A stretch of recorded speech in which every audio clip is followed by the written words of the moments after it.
Ladies and gentlemen, Moose and Mounties, grab your double-doubles and buckle up, because today we recount the tragic, hilarious, and absolutely maple syrup sticky downfall of Mark the Banker Carney, a man so bland, even his economic forecasts needed caffeine. Yes, the former global savior of finance who walked into Parliament with the swagger of someone who's read too many IMF reports, has now been unceremoniously ousted as an MP after losing a non-confidence vote. And not just any non-confidence vote. This was a demolition. Carney's political career didn't just crash, it disintegrated politely and apologetically, as all proper Canadian political implosions should. How do you lose a non-confidence vote when you've just been elected? Easy. B. Mark Carney. Turns out that running a central bank is slightly different from, actually talking to human beings.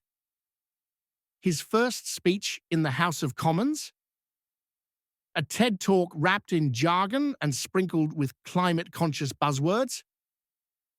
Mr. Speaker, he droned, I propose we fund green growth through a harmonized, carbon-neutral fiscal instrument. The chamber responded with what could only be described as a bipartisan boo, followed by someone tossing a donut hole at him.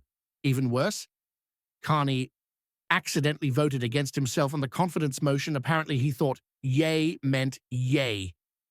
Quick break. If you appreciate this content, please like the video and subscribe to the channel. Over 98% of you watch without subscribing. It costs nothing, but it helps a lot. Did you click it? Great. Thank you. Now back to the meltdown. Carney governed like a spreadsheet. He spoke in acronyms. He tried to replace question period with a cost-benefit analysis. Rumor has it, he even proposed appointing a deputy minister of vibes. When it came time to defend his record, he launched a podcast titled Monetary Policy with Mark. It had 3 subscribers. One was a bot, one was his mother, the third was probably a mistake, but from the fiscal ashes rose a man, a myth, a legend, Pierre Poilievre, the people's accountant, the tax terminator, the conservative phoenix who didn't just ride the wave of public dissatisfaction. He created the tsunami.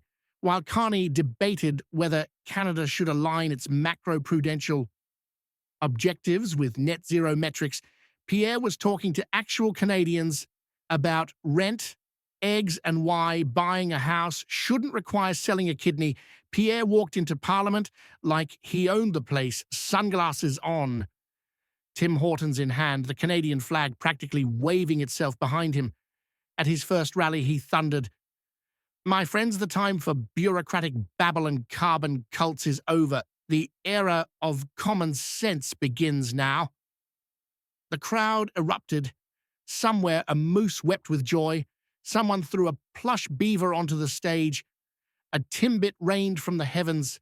Meanwhile, Carney retreated to his office, flipping through books in a panic. "If I cite Keynes and Krugman," he muttered, "maybe they'll respect me again." Outside, protest signs popped up. Down with data dads, up with real dads. He launched another podcast, Bureaucracy Unplugged. It opened with an emotional monologue titled, "Why the Electorate Doesn't Understand Me." Ratings plummeted. Even the bot unsubscribed. In the real world, the Governor-General, wearing traditional ceremonial fleece, swore in Prime Minister Pierre Poilievre before a crowd of elated Canadians. "Do you solemnly swear to serve Canada with common sense and moderate sarcasm?" the Governor-General asked. "I do," Pierre replied. "Also, I'm lowering the price of eggs." Pandemonium, Grandma wept. A baby recited the Charter of Rights and Freedoms, and what did Pierre do next? He pumped gas. He taught high schoolers about compound interest. He made poutine at a fundraiser without a recipe. One reporter even caught him using public transit. No entourage, no bodyguards.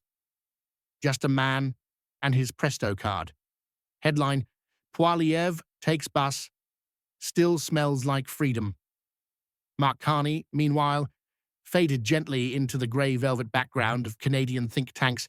He now hosts a nightly webinar called Interest Rates and Inner Peace and delivers guest lectures titled Why You Were All Wrong. Attendance is low, but the slides impeccably formatted. The reaction across Canada, pure joy.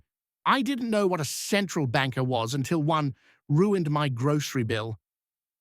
Pierre brought back real maple syrup, none of that corn syrup blend. I actually like politics again. What's happening? And there you have it. Mark Carney, disqualified. Pierre Poilievre, glorified. Canada, simplified. In the end, Canadians didn't want a central banker. They wanted someone who knew the price of gas, who could explain inflation without a flowchart, someone who could afford groceries without a corporate credit card. And Pierre delivered, not in a banker's briefcase, but in a steaming cup of common sense, served with a double-double and a side of straight talk. And as for Carney, well, he's still giving speeches, but the only ones listening are interns who can't find the mute button.